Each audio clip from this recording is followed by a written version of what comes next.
Welcome to This Explainer. Today, we're diving into the absolute foundation of subsea engineering, field development architecture. We're going to unpack a monumental choice. Do you put a tree on a platform deck, or do you place it on the seabed, 5,000 feet below? Think about it. You've got the exact same reservoir, the exact same oil reserves, and the exact same market price for that oil. You'd probably assume the economic math is just a straightforward, set-in-stone calculation from day one, right? Well, actually, it's not. Producing from that exact same reservoir can swing your project's lifetime costs by hundreds of millions of dollars. And it all hinges entirely on a single, massive upfront decision. When we're talking about capital allocation at this scale, the margins for error are just incredibly slim. I mean, $100 million in capital or operating expense, that can literally be the difference between a project getting the green light from the board or just sitting dead in the water for another decade. So what does this all boil down to? It comes down to the fundamental million-dollar question asked at the genesis of every single development. Where does the Christmas tree live? On the platform or down on the seabed? Where you put that tree changes the trajectory of the entire project. This isn't just some hardware preference, It's a whole philosophy of risk and maintenance. By deciding where that control point lives, you are permanently committed to a specific operational life cycle for the next 20, maybe even 30 years. This right here is the essence of field architecture.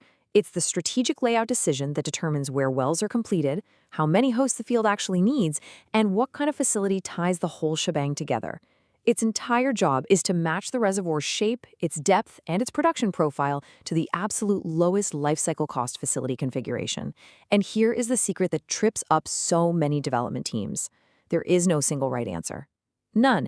There are only strategic trade-offs between your capital costs, the billions you spend upfront to build it, and the operating costs you'll bleed over the life of the field. The overarching goal? Optimizing that massive equation. In the plainest terms possible, the physical difference between the two is just stark. A dry tree sits topside on your platform deck.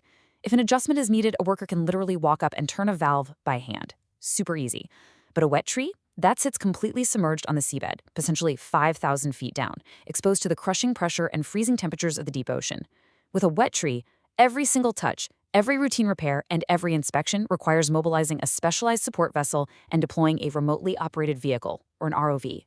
The logistical gap between just grabbing a wrench and launching a deepwater ROV, that is the pivot point for everything that follows.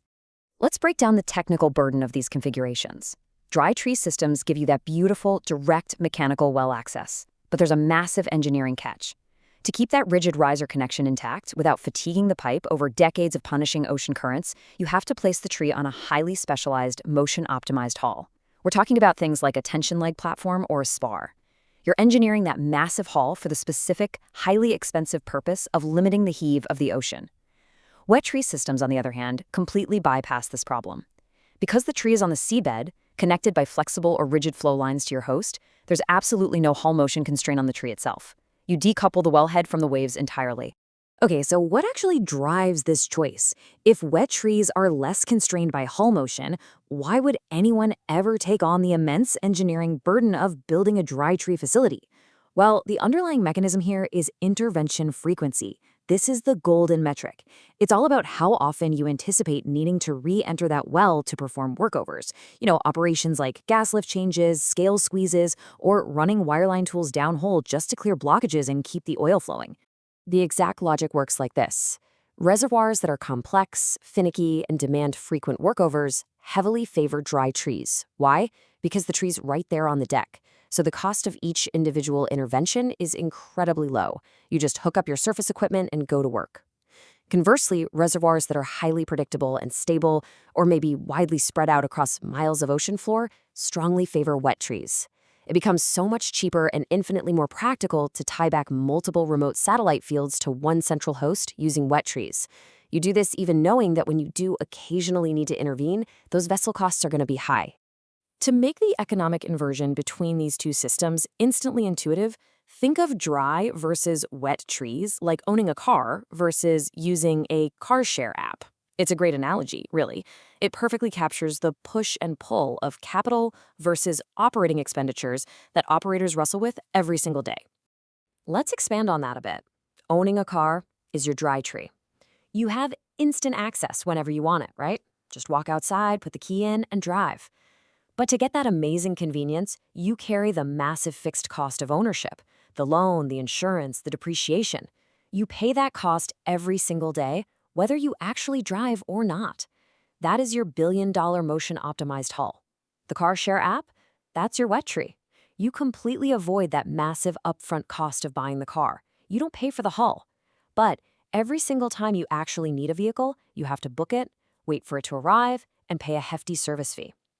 In Subsea terms, that service fee is the daily rate for a deepwater ROV support vessel, which, trust me, burns through operational budgets incredibly fast. When you translate this into actual capital expenditure, or CAPEX, the upfront divergence is staggering. A floating dry tree host, like building a brand new spar or TLP hull from scratch, can easily run into the billions of dollars before a single drop of oil is even produced. It's massive. Meanwhile, a subsea tieback, which uses wet trees connected to infrastructure that already exists nearby, might only cost in the hundreds of millions. That hardware difference is huge, and it profoundly lowers the economic threshold required to sanction a new project. When choosing a host facility, you're generally looking at 3 categories dictated by depth and cost profiles. First up, fixed platforms. These are limited to about 1,700 feet of water. You use these for shallow fields when you can tolerate the upfront capex to secure the absolute lowest long-term opex via direct well access. Second, we have floating facilities. These can push all the way down to 10,000 feet. You use these when a deep-water dry tree is strategically required. But remember, your operating expense here becomes heavily governed by managing the fatigue of your hull and risers. Third, subsea tiebacks. Now, these aren't limited by depth, but rather by tieback distance. You use these to extend the life of existing infrastructure. It's your lowest capex option by far, since you're leveraging what's already built. But we definitely need to issue a serious warning right here. This is the classic, devastating over-engineering trap. If your reservoir engineers get that intervention frequency assumption wrong, it literally shatters the project economics. Let's say you sanction an expensive dry tree host for a field that ends up being beautifully stable and needing minimal intervention. Well, you failed. You are suddenly paying for a multi-billion-dollar, highly complex, motion-optimized hull that you never actually needed. It's basically like buying a multi-million-dollar sports car just to leave it sitting in the garage. Which brings us to a major shift in modern subsea strategy.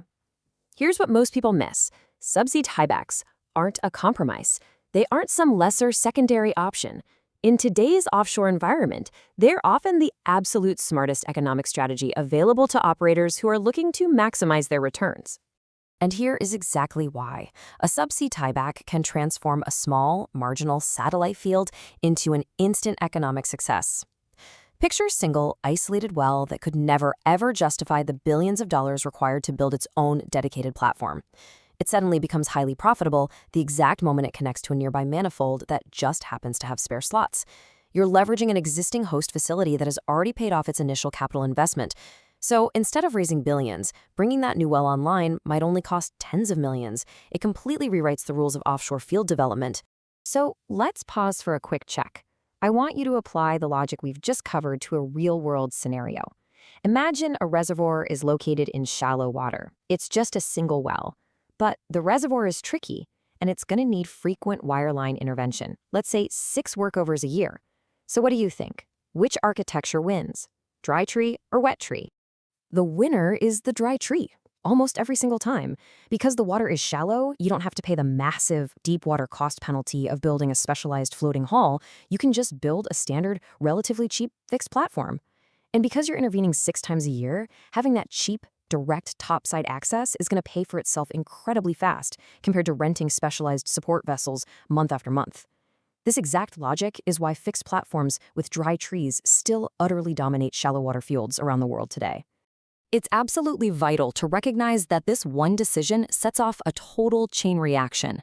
Choosing between a dry or wet tree is step 1, but that choice dictates the subsea distribution system you need. It dictates whether you use flexible jumpers or rigid jumpers. It dictates if you can use cost-effective steel catenary risers or if you're forced to use highly tensioned vertical risers. In fact, this single architecture decision sets every downstream choice we'll be talking about. The distribution systems we're going to cover next only exist because we chose a wet or dry configuration right here. Which leaves us with this final thought. When you make this architecture decision today, you are locking in your intervention costs for the next 2 decades. So are you truly anticipating how the reservoir will behave in the future, or are you just engineering for its present state? It's a high-stakes game of predicting geology, economics, and engineering all at once. Thanks so much for joining me on this explainer, and remember to keep questioning the architecture around you.